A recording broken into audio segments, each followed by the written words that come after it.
Hey Phil here. Life's not all beer and skittles, but sometimes you get to the end of it. Cool, so I've been playing around. This is sort of the second product I've had out of my laser. So this is a custom one for a client. They wanted their logo engraved, which I've done down here. And they wanted the fittings and adapters for the pressure sensor. So this is the final product. And yeah, as you can see, there's actually 3 layers.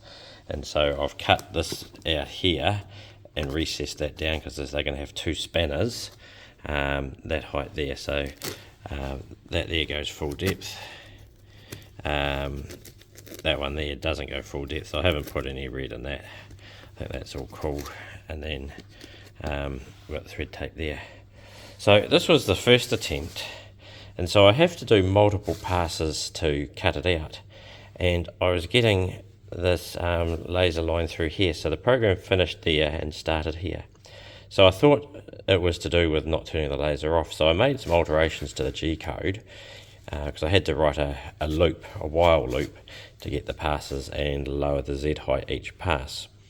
And when I tested it on a square. So if you imagine, say, on a circle, and if you just did one, your start point would be here and your end point would be here. So of course I didn't actually pick up that I hadn't fixed it.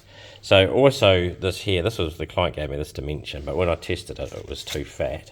So I thought that's all cool. I'm up for a challenge. So I've narrowed that down so that fits the data logger much better. But you'll notice, yeah, we've got this line come through here. So here I just tried cutting away with the laser rather than doing it manually. So that's just me doing it manually. And whilst it did, it wasn't going to be effective to do that. So if I need to half pocket, I'm either going to need to do that with a router or by hand.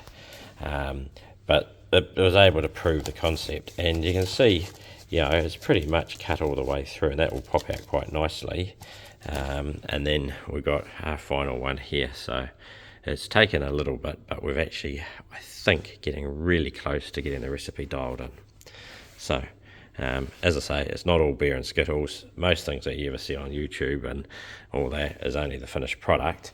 But trust me, there's always a few ones to get it going.